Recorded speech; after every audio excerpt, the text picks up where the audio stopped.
Hi, everyone, and welcome to our second talk of this Sunday, since this is our other talk Sunday, as well as our usual talk right now. I am one of your two hosts, Noor Kyle.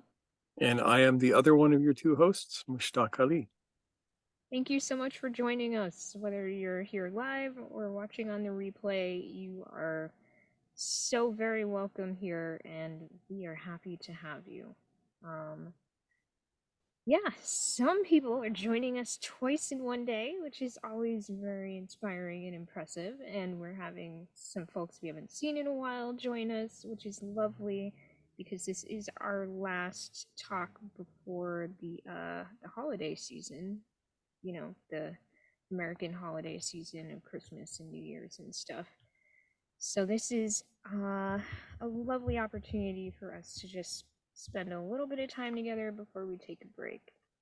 With that said, we are having, well, I guess I'll get into the topic shortly, but we do have to do our little spiel, which is the whole YouTube thing, like, comment, subscribe, and particularly the likes, as Mushtaq said this morning, have been really beneficial in helping us grow our audience in organic ways, letting people know that our content is uh, apparently worth watching. Is awesome, and we thank you for sharing that with us. It means a lot. Comments are welcome. We answer them to the best of our ability. Almost, 100% of the time. Sometimes we get some confusing ones in we're not really sure what to do with. We're human beings. We do what we can, but you are always welcome to send us a note via the comments. Anything else, Mushtaq? We're glad you're here. Of course. So definitely. there. Yeah. Yeah, we're glad you're here. We were especially glad for the people who are here live because they're all our friends. And it's not true that we pay them to be here and say nice things. They come all on their own. We And don't here even we pay are. them to start drama. They just show Yeah. up. It's great. Okay. So, with that said, let's get to our topic this evening. And What is our topic this evening? yeah, we're dipping back into the technical stuff a bit this evening. We had a great Yeah. talk this morning about sacred hospitality, and tonight we're going to be talking about the Enneagram and the Octave. Or the octave in the Enneagram, to be more precise. Yes, if we want to resonate with our title. Thank you, Mushtaq. All right, so why don't you lead the way this time? What, me? Yeah, you. All right. So, Mr. Gurdjieff, amongst others, this is an idea that goes back to at least Pythagoras, maybe beyond, that the octave, what we understand is the octave is a ubiquitous phenomena found throughout nature, and it is somehow a very important law. He called it the law of seven, or the octave. And basically, it states that there, between the tonic and its doubling, there are these natural points that you find that create a harmonious stepping forward. Yeah, and you're using music theory language, which Music is theory, yeah. this I'm is going to super use fancy music theory throughout this talk because this is how I understood it and this is how it made sense to me. If you are not musically inclined, I apologize, but I don't know a better way to talk about it. We could probably talk about it using the periodic scale of elements, which are also arranged in octaves. Many, many things arrange themselves in octaves, and that includes visible light, creates an octave, or at least that's how we divide it. And go ahead. Sorry, I was just gonna say that I think one of the easiest ways to understand this, at least in terms of, like, a really basic, metaphor relative to the Enneagram is kind of like you have like a spiral staircase in a way. Yeah. And each step up or down the octave is a step up or down this spiral staircase. And of course, if you envision a spiral staircase, if you looked at it from the top down, it looks like a circle. And so it's going to take you all the way around a circle every time you climb these 7 steps of the octave. You'll find that where you start is also where you end on that circle. So hopefully that will help you have a a really basic. That's a good visualization. Yeah. Yeah. So from there, I think it's easier to follow, the language of music theory in the context of an Enneagram. Yeah. So the interesting thing about those steps is that they're not all the same height. Yes. Yeah. There are 2 places on those steps where the steps are shorter than the others. So when Pythagoras was playing with his monochord, right? A monochord is 1 string stretched across a bridge. You pluck it, you get a note. He would do that. And then he said to himself, where are the harmonics on this? So he plucked it and he touched it in the middle.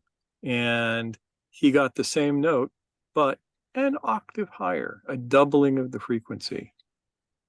And he went looking through the different places on the string that would produce these harmonic overtones. The second one he found was the major 5th, then the major 4th, then the major 3rd, and ongoing until you had do, re, mi, fa, sol, la, si, do. And we need, I will find it for you here.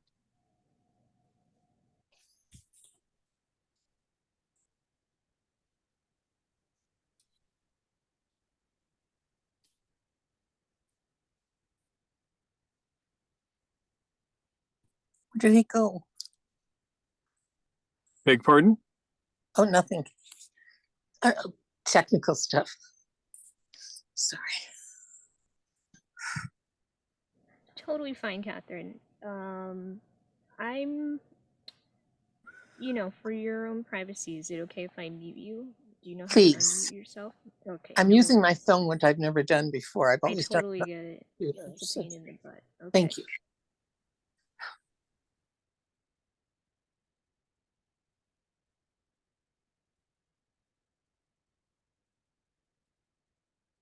Okay, this will do. I am going to share the screen with everybody once I find you again. Where are you? Help! Ah, there you are. And I did this. God, they moved everything around on this. There it is. And what? Zoom? Yeah.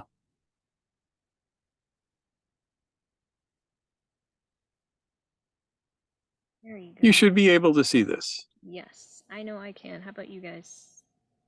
Thumbs up? Excellent. Okay. So here's a piano keyboard, and it is a great visualization for the octave. This would be our C, our middle C. So we can also think of this as the bottom step. Yeah, the bottom step. These black keys are half steps between this note and this note. This is a whole step. So from C to D is a whole step. From D to E is a whole step. From E to F is a half step. There's no black key. So this would be, if I were playing C to C sharp, that would be a half step. This is also a half step. Then it goes back to whole step, whole step, whole step, and then a half step to get back to the C that's the octave above. So These And two spots where there are no black keys in the octave are interesting. Mr. Gurdjieff called them shock points. And he said that these are the places where the vibrations retard. And I'm going to close this here because we don't need to see it anymore. And you can see my smiling face. Smile.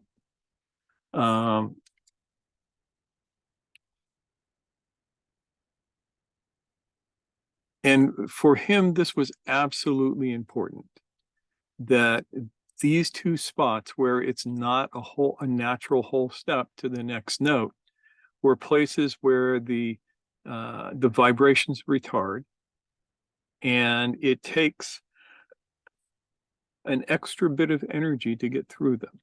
I mean, if you're playing the keyboard, yeah, it's no more energy to get through these. But in life, it requires energy.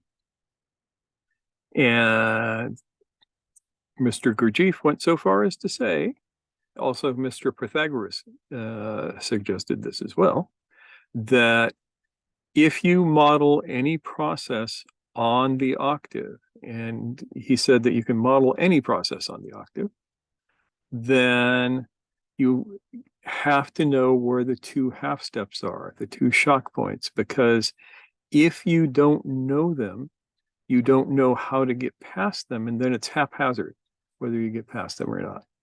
If you know that the shock point is coming up and you're prepared for it, and you understand what it takes to get past it, then you smoothly move past of each of these and you complete the octave, which is to say you complete the process that you're working on. And this can happen automatically or it can happen intentionally. Now, why would we care about this? And it's not like we haven't taught this before.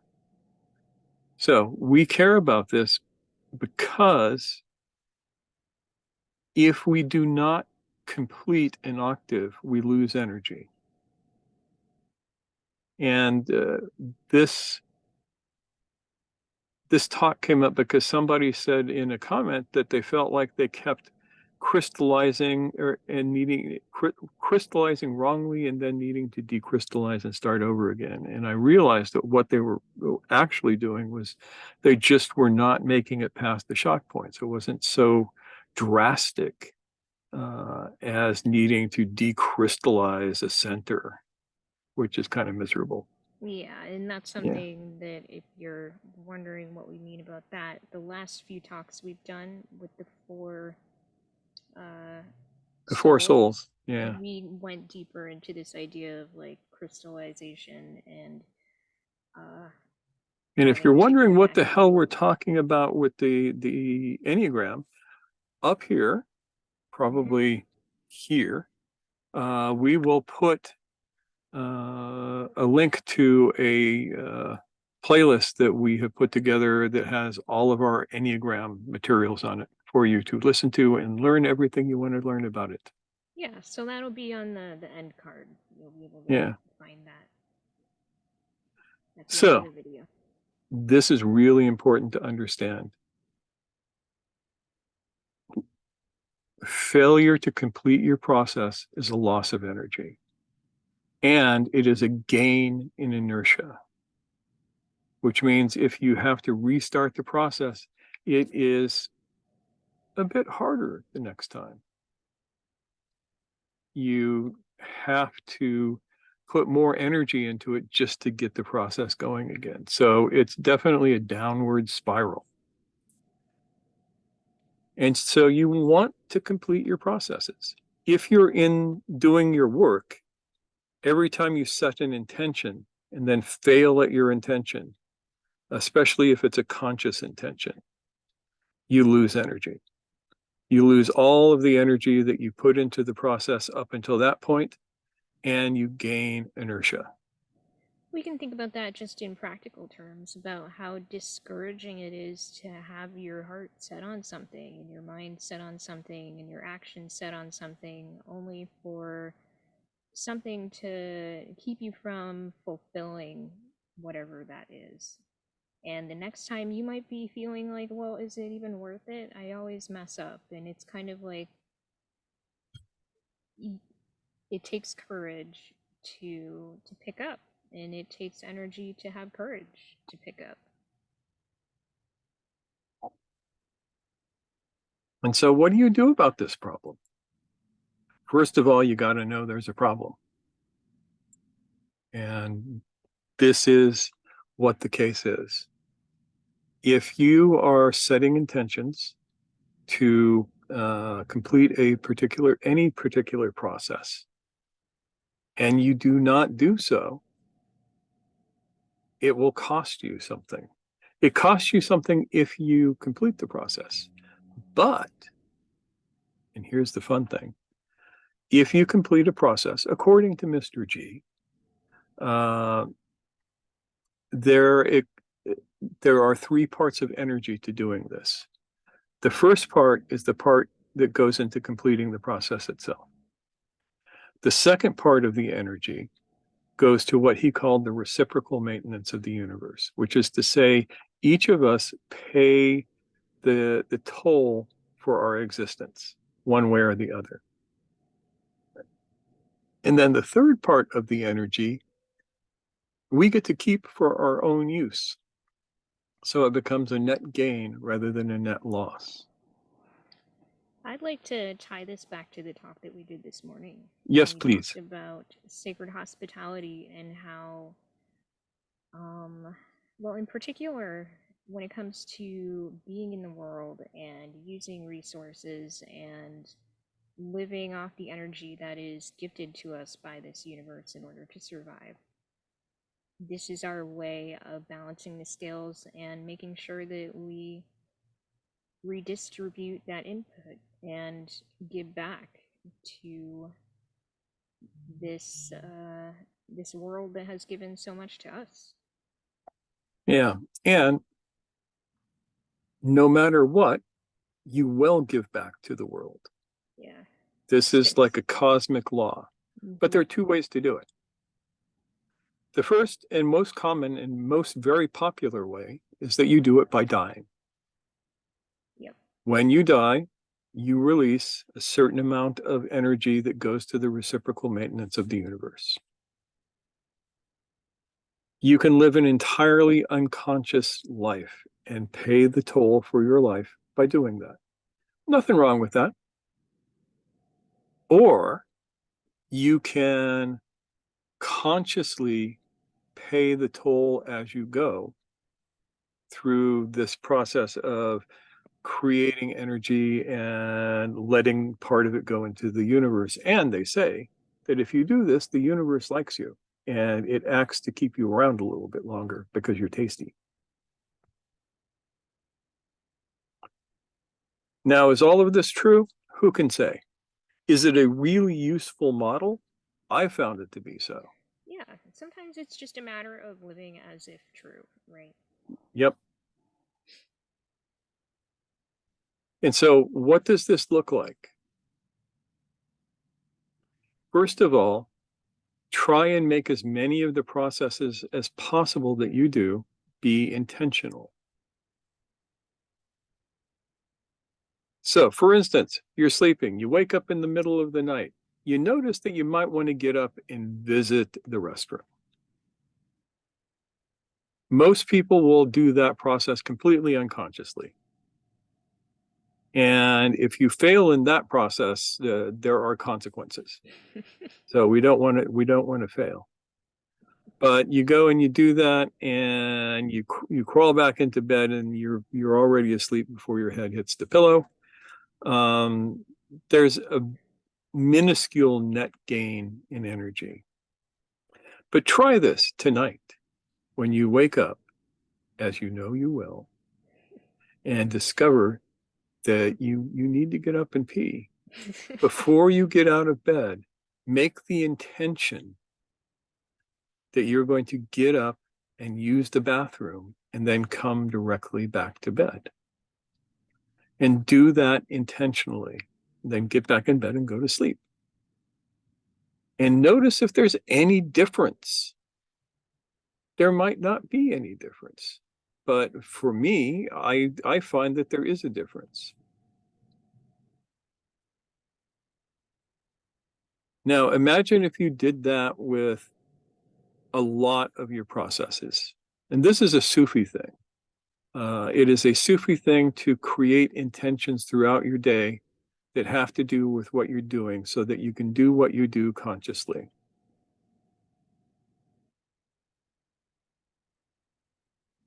Now, in this octave of using the bathroom, there will be 2 shock points.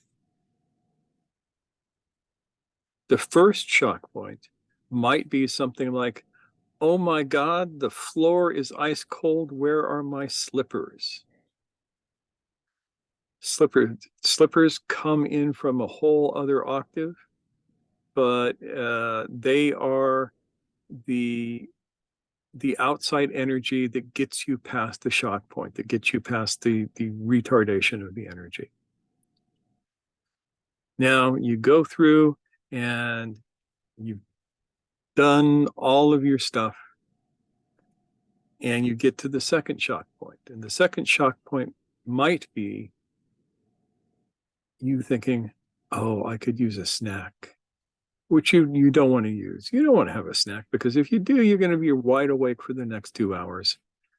And so you have to use a certain amount of energy to move yourself back to the bed and go to sleep, because that fulfills your attention. Getting a snack doesn't fulfill your attention. That's a break in the octave. And if you do that, you've completed the octave, and the universe sings hosannas for you because you've fed it a little bit. And you've done all of this consciously. You've added to your own conscious action, and life is good.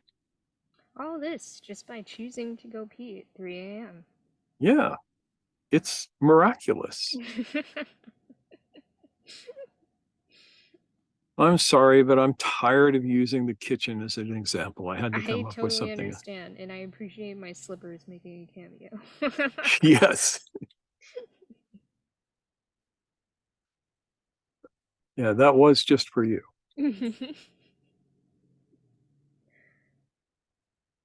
So, what does this have to do with the Enneagram?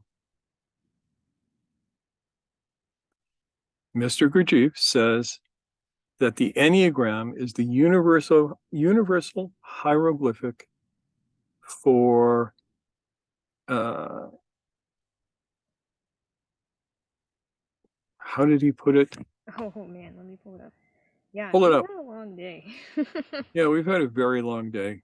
But And the long day actually started last night. It did, yes. Okay, so Gurdjieff said, the Enneagram is the fundamental hieroglyph of a universal language. Exactly right. So people hear that and they say, oh, that proves that Gurdjieff learned all of his stuff in Egypt. No, it doesn't. What does the word hieroglyph actually mean?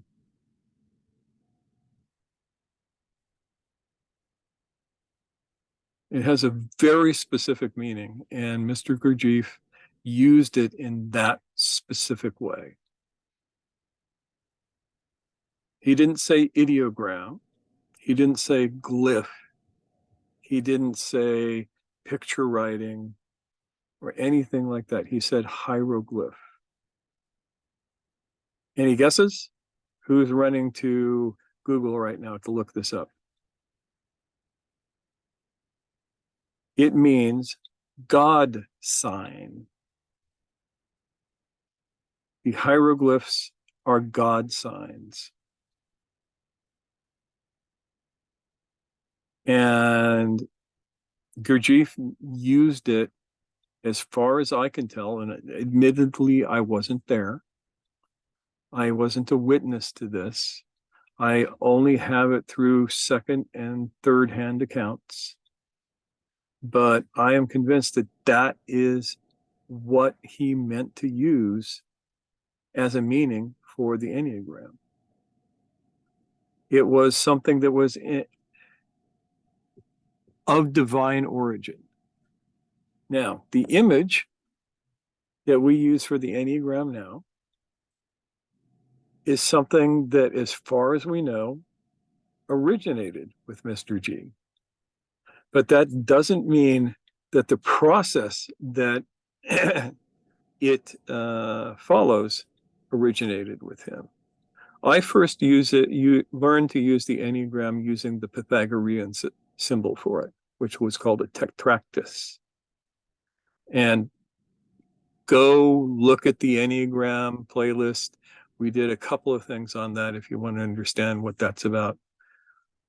All of the stuff that we're talking about is, one, assuming that you have some basic knowledge of this, and two, you need to be reminded of what it's really all about.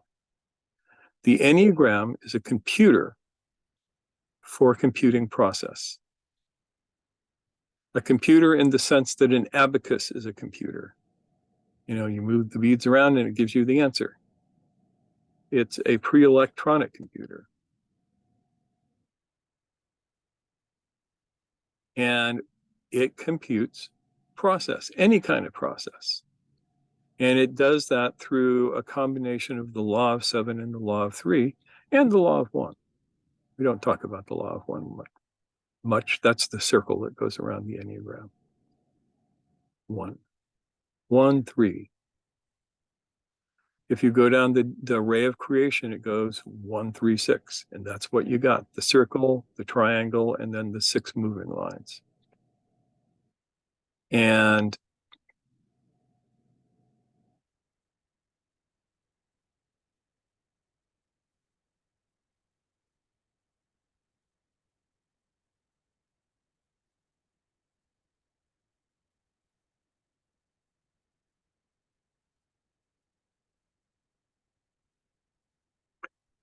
we can use that to make sure that we know when the process is going to slap us upside the head if we aren't paying attention. We go around the Enneagram circle, and with the first, most basic thing that you learn is that starting with 1, you would call that a preparation point. 2 is an action point. 3 is a shock point. 4 is a preparation point. 5 is an action point. 6 is a shock point. 7 is a preparation point. 8 is an action point. 9 is a shock point. And so we have that preparation, action, shock as part of a practice. And again, we can think of that spiral staircase where each of these points is a step up to the next level. Yeah.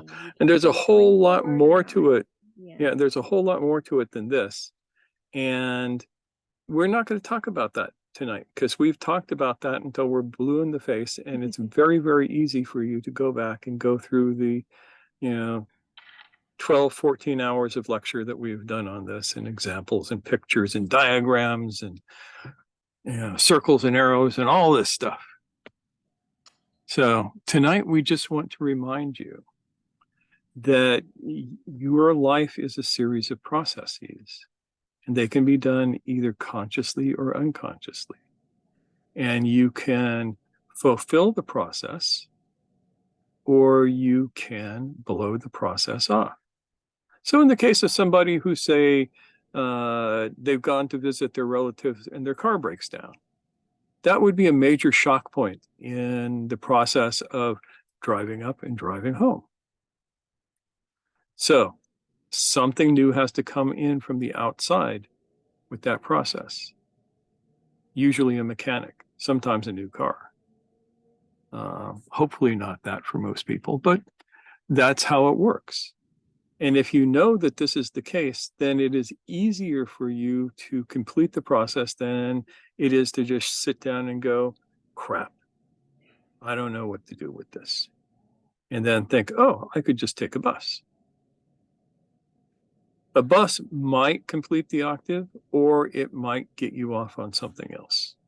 You have to, and this is where the Enneagram is useful too, because it can kind of hint at what the best choice might be.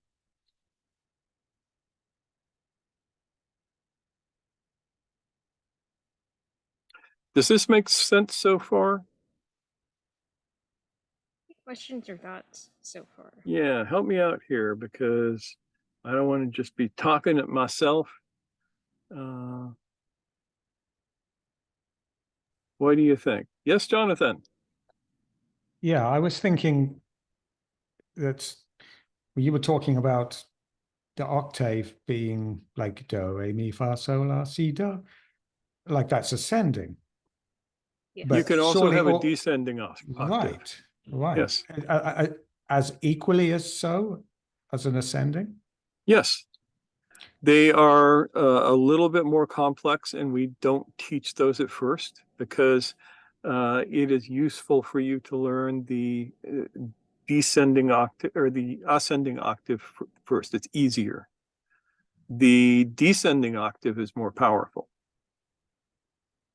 One way to think of that is that the ascending octave goes from man to God, and the descending octave goes from God to woman. What? Human. So yeah, the descending octave is a thing. Yeah, because I was thinking that the shock on an ascending octave doesn't come right at the beginning. Actually, it does. There is an initiatory shock that gets Yeah, you that's paying at point attention. 0, which is the Yeah. same point as 9. It's the thing Okay. that gets the ball rolling in the first place. Yeah, because Like- there seems to be everything seems to be almost always difficult right at the beginning to get it going. Well, Yeah, I was there's a thinking point. of There's a point before you know you need to do the process, mhm. and then you know you need to do the process, and that's usually the first shock, I and mean, then that you have might to be, struggle. like right. waking up just before you realize, oh man, I have a full bladder and I need to do something about that, right? Like, it's kind of an unconscious snapping you into awareness. Well, it's the unconsciousness before you snap into awareness.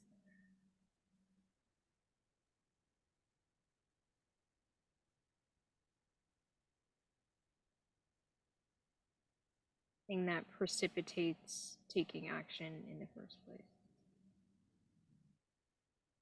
I don't know if that's necessarily unconscious, but I think of it as kind of the just before. Because at point 1, that's when you are like, oh, hey, here's this thing that I should pay attention to, right? Yep. And that comes from the initial shock at 0. That was probably an idea added on later because the Pythagoreans didn't use a 0. So we didn't begin to understand that until there was communication between the Arab and the Indian world.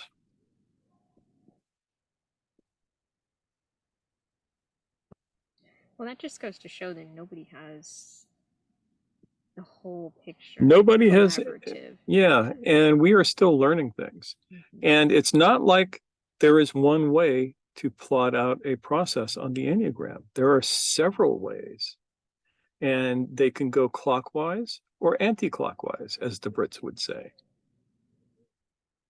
And the anti-clockwise is the descending octave.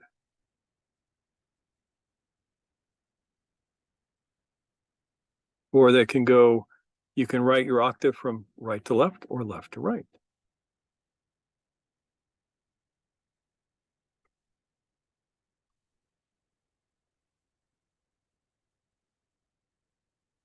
Any other thoughts or questions? Or did that make any sense at all, Jonathan? Yeah, it made sense. Okay. And that tells us that we need to do a video on the descending octave sometime very soon and actually talk seriously about it. Yep, but I mean, you're onto something, you know? Well, Yeah. why I mentioned it is I was thinking about cars, fixing cars too.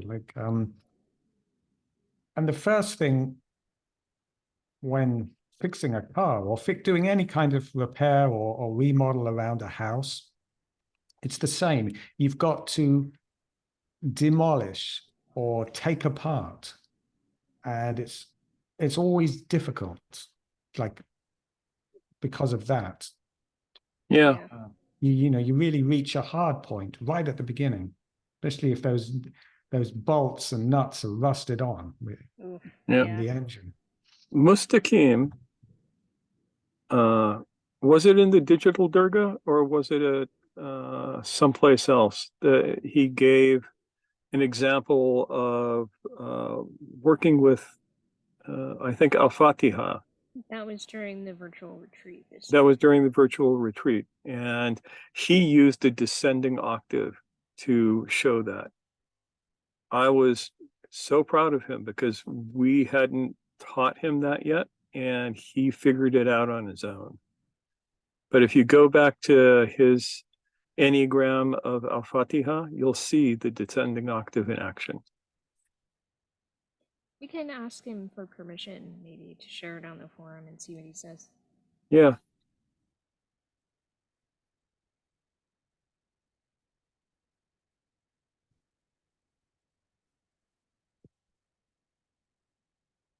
I'm making a note. Take a note.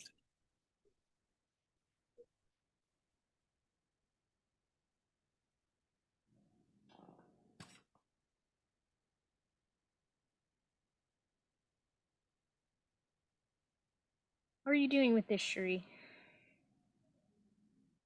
Yeah, I mean, this is the technical stuff. Yeah, we got to do it every now and again, though. Yeah, I think even for me, having taught this over the years, I feel like every time we have a discussion about it, I understand it just a little bit better. Yeah. So the basic theme of this evening is your life is a series of processes. And if you take conscious responsibility for those processes, you're doing the work. If you don't, then the processes will go on, and sometimes they'll succeed and sometimes they'll fail, but you won't really gain much from them. You get the energy from conscious working with the processes. And that's why G was so adamant about setting and completing intention. And that happens only through will. Your will has to be active. And I hope you're all enjoying our neighbors partying down in the middle of the night there. they probably can't even hear it. But yeah, the music is pretty loud over here. Do you have any questions or thoughts? No? Okay. No? So then, Catherine, yeah. I don't know if she's able to chime in. I don't want to unmute her without her consent, but affirmative consent for muting and unmuting. yes. It's important. But Catherine, if you have any questions that you want to follow up with, since I know you're having some technical difficulties, or any answers for that matter. And that goes for anyone who's watching as well, of course. So, do we have anything we need to add, Mushtaq?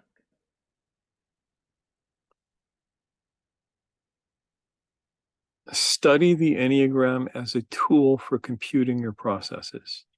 Learn to lay your Enneagram, your processes out on an Enneagram. And like I said, there's more than one way to do it. We have so far just taught the simplest, most straightforward way.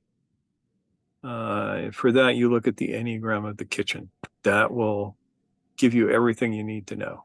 Yeah, and if you're wondering, how the hell do I do this? Like Mushtaq said, we have a Yes. playlist of Enneagram. Look up here.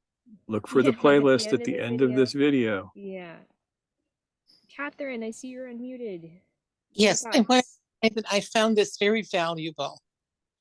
Good. I never heard that kind of an explanation of the Enneagram applied to processes of everyday life. And so this has been really valuable for me. Thank you so much.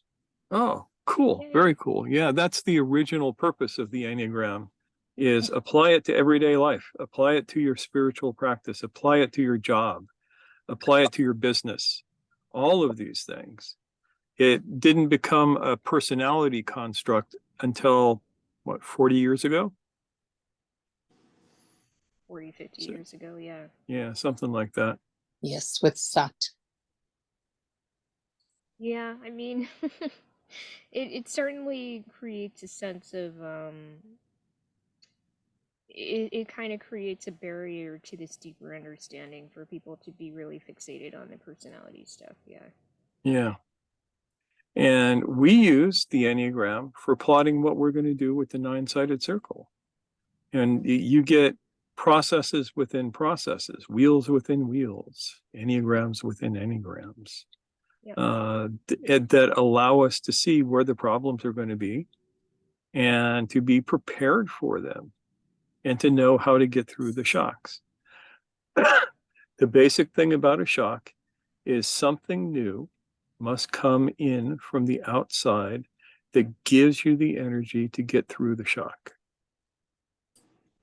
So with the example of the Enneagram of the kitchen, it is food that comes in. With the Enneagram of going to the bathroom at 3 o'clock in the morning, slippers enter. Slippers enable me to get motivated to go into the cold, yucky bathroom. Yeah. Especially these days, because if we don't have our heater on, 3 in the morning, it's about 35 degrees in the bathroom. Yeah. Yeah. Blurb. Yep. Can that extra motivation simply be extra will on your part? It's like I don't have slippers, but it's really cold and I really need to do this. Yeah. For the first shock, yes. The two shocks are will and grace, not the TV show, but the qualities. So for the first shock, will has to enter in some way or another. At the second shock, grace has to enter because you cannot do the second shock on your own. On the kitchen, the second shock is the community enters, the people who are going to be fed.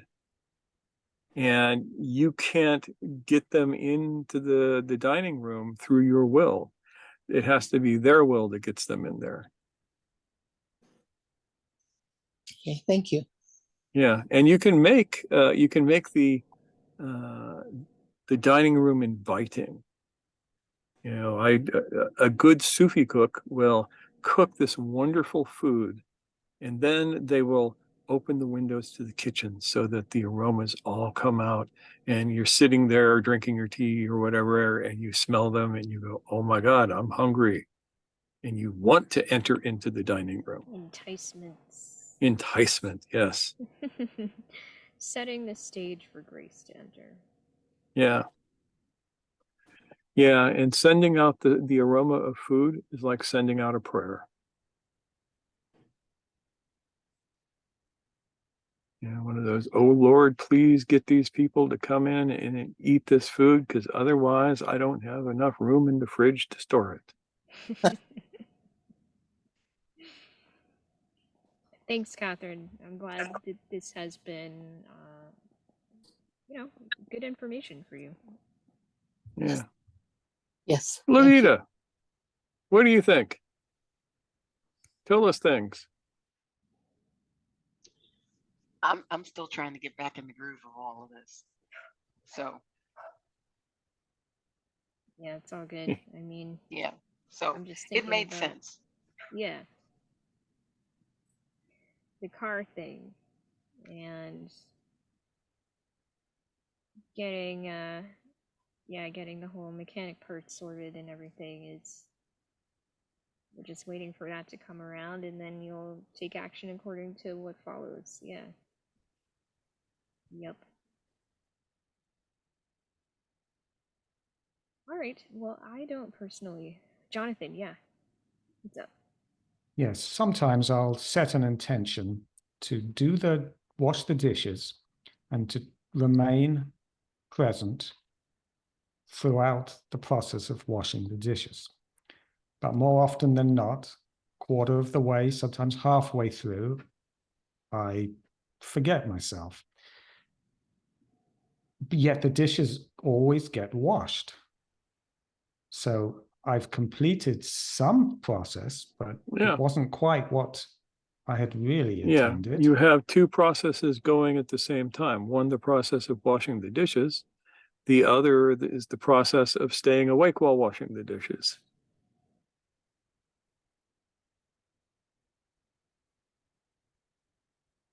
And which is more significant? It's got to be the more challenging one of staying awake. That's going to feed me more. There is a satisfaction, a small one, from washing the dishes. I mean, the completion of them.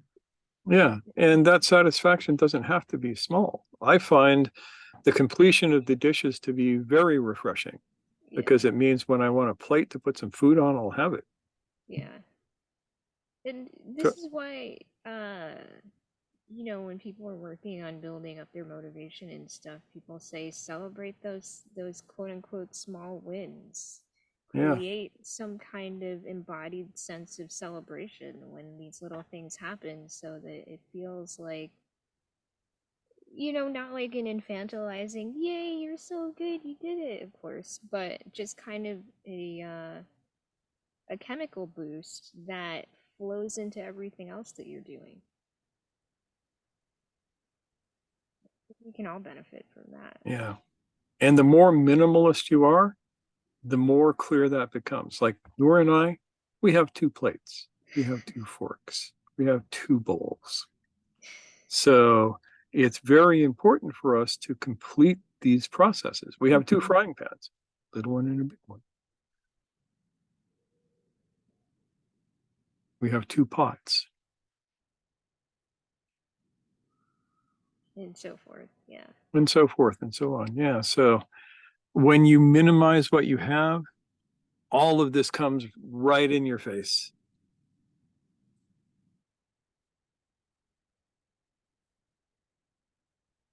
But it really is the little things that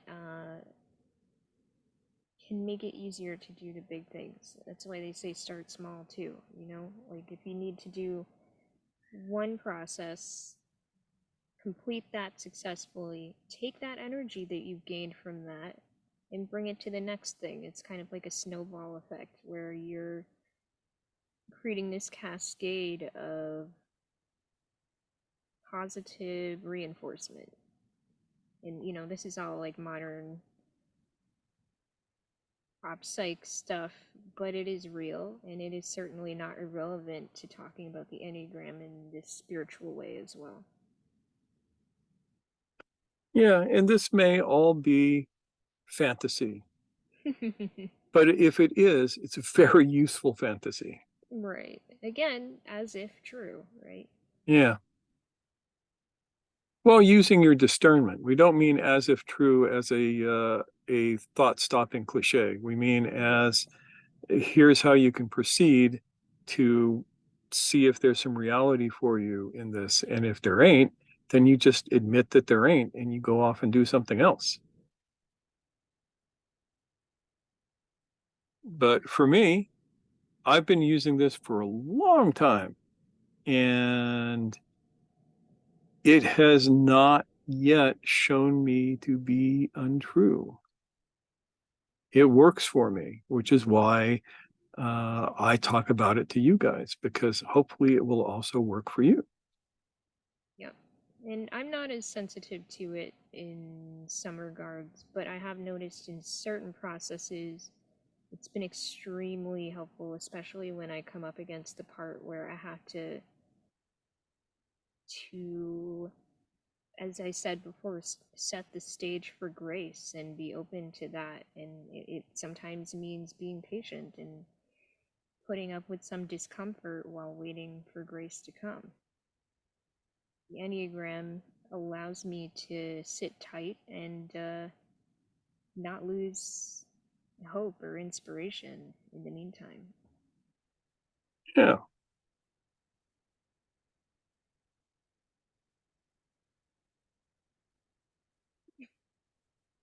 Well, that is all I have. And it's all I have. Yeah, so I guess we can keep it relatively brief this time. Well, actually, Yeah, Catherine, we're at yeah. about an hour. Catherine, did you have a thought? Yeah.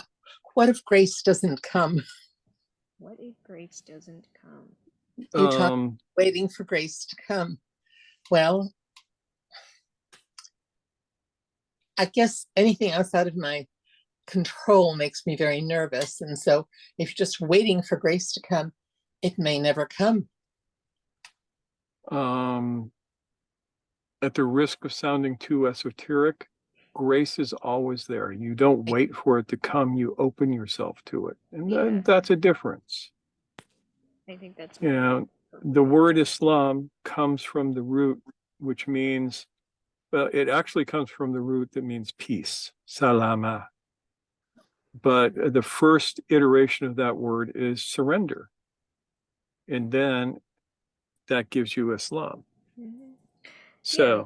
So I think in a sense, in the way that I described it, sometimes it's me getting to a point where I'm able to surrender. Yeah. yeah. Something to And think. you don't put a whole lot of conditions on what grace has to be. Because if you do that, you're never going to get past that second octave. Interesting. Yeah. This is in the hero's journey, this is the leap of faith. And it's really hard. It's 100 times harder than the first shock.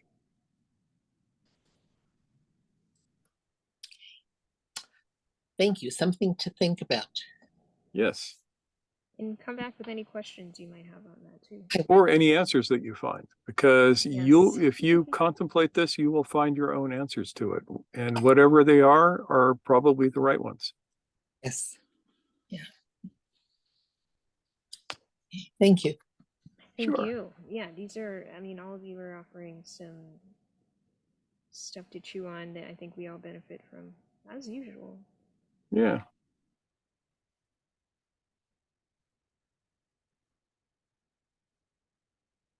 Any last thoughts, Mushtaq? No last thoughts from me. Any last thoughts from any of you? Nope. Nope. Then it's time to make dinner. I mean, time Brady to Bunch sign mode. out from the night. Yeah. Quick Brady Bunch mode here. And let's say bye. Yeah, well, I guess we should say happy holidays, right? Yeah, happy But, holidays, Merry Christmas, Yeah. Happy New Year, Happy Hanukkah, happy whatever, happy solstice, all of these solstice, things. yes. Every kind of holiday you can think of. Kwanzaa. Did you know in the Swahili speaking areas of East Africa, nobody's ever heard of Kwanzaa? Oh, It's yes. it's a Swahili word. It means first. So we need to make Kwanzaa more popular. Mhm. It's another reason to celebrate, and you can't have enough of those. All right, everyone.